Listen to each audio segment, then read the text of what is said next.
Hey guys, what it do? It's your boy Supreme Uchiha the God, and today I want to talk about James Lee. And I want to talk about him because the latest chapter of Lookism was really great, and we got a lot of insight on James Lee and a lot of insight on Kitae Kim. But this video is going to focus on James Lee. We're going to do Kitae Kim kind of when we know even more about him, when we know more about Mexico, and we know, you know what I'm saying, his motivations. We know his motivations in his role, but there's still more things I want to figure out about Kitae before I do a video on him. But James Lee for me is one of the most compelling and unpredictable characters in Lookism. From the moment his name was first mentioned, there was this weight behind it. He wasn't just another strong fighter, he was already a legend, a mystery, maybe even the key to the whole story behind Daniel's two bodies. At first we didn't know much, it was just a name, a shadow. Eventually we found out he was DG, the global pop star, and even that came with layers. Somehow this guy had gone from dominating the underground in terms of fighting and then eventually becoming an international icon, all while pulling strings behind the scenes. It's easy to label James as the villain. He's cold, calculating, has worked with some seriously dangerous people. He played a part in Gap Young's death, helped Chairman Choi for a while, and even locked the gun away after turning on Choi.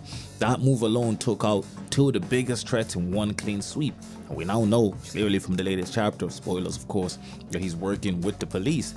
But even though he helped Daniel at times, like when they took down Choi, and when he went up to beat up a few people for him, Daniel never fully trusted him, and who could blame him? There's always been something off about James. Every time he helps, it feels like there's a reason behind it, something he's not saying.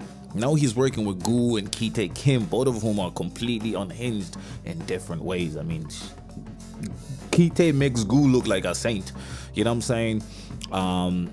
Teaming up with them just adds more questions. Why does James, who already has the fame, he has the power and all the talent in the world, still need Daniel's two bodies? What is he trying to achieve? Heck, why does he need Kitae for and Gu? Powerhouses. Why does he need such beasts on his team? That's what makes him so compelling. James isn't doing all this for money or power anymore. He's already had all of that. There's something deeper going on here. It feels like he's chasing something personal, something tied to the two-body mystery. Maybe. See, maybe he even experienced something similar himself. Maybe he was part of whatever experiment Choi was running, that somehow Daniel and Crystal ended up with two bodies. Or maybe he sees Daniel's situation as the next step in evolution, some kind of way to control identity or live longer. Maybe he wants that for himself. The scary part is, he's so smart that he might actually be able to pull this off. Everything he does feels like a part of a bigger plan. He helped Daniel, but only when he made sense for his own goals. He took down Choi and Gun, not because he wanted to save anyone, but because they were in the way. And now he's moving towards something new, and Daniel is the missing piece. What makes James so hard to read is that he's not just, evil, just like, I'ma just be evil. He's driven by something, and that thing is what we really want to know. Everything feels so measured, planned, and that's why he's so dangerous. Listen. What I want to talk about as well is here, he called the police on Kitae Kim because Kitae Kim was causing too much noise and he wants subtlety. He sent Kitae there to get Daniel and to get Jinrang for whatever reasons. He needed Jinrang to give over his town, his city, but he wanted Daniel as well, bring Daniel. But Kitae started cutting limbs and was trying to kill people. Gu was there, but Gu wasn't really trying to stop him. So Kitae initially thought, Gu, you called the police on me type shit. And because Gu was on the phone and he was like, no, that wasn't me. And Gu immediately realized that James Lee called the police on them. And I think Gu himself was trying to figure out why James Lee would call the police on him, because James obviously needs both Gu and Kitae, especially Kitae Kim, right? Or Kitae Kim? I don't know how to, my bad for pronunciations, but he obviously needs them for whatever reason. And yet, it seems like he's not unwilling to part ways, and he even told Kitae, like, if you're gonna be in my way, right, then I'ma be in your way. You know what I'm saying? Because we both need each other. You need me to do what you want to do, and Kitae Kim wants to bring back the Yamakaze days, which is Gun's family days, where basically, gangs everywhere, war, fights, all of that. And Gapyeong Kim is the one that put an end to that. He ended all that by starting Big Deal and crushing the Yamakasi and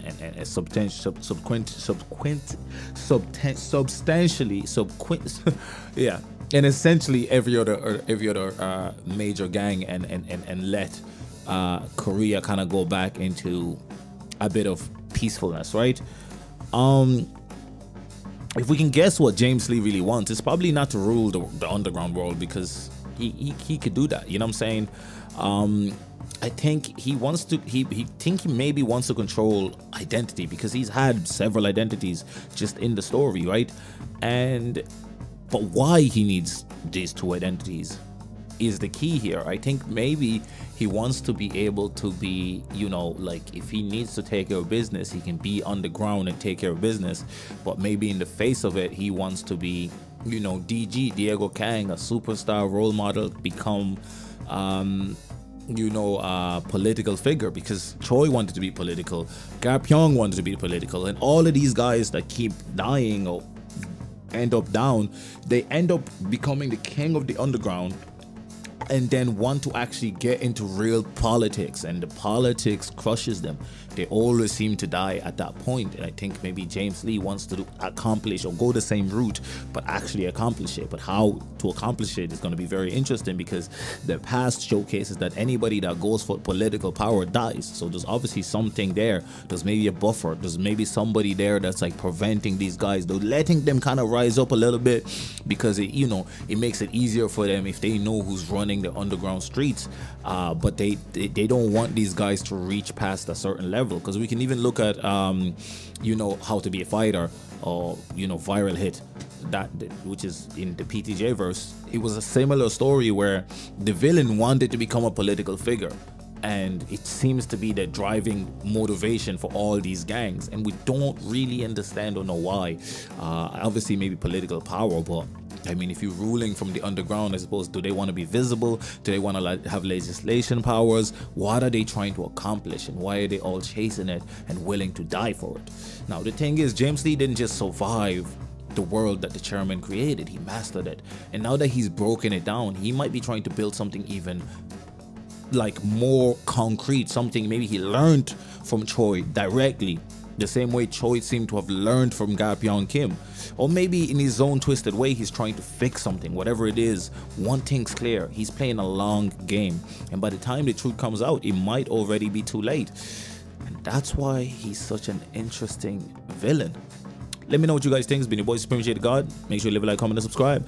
I'm out. I'm also gonna do other videos eventually, guys. I will eventually.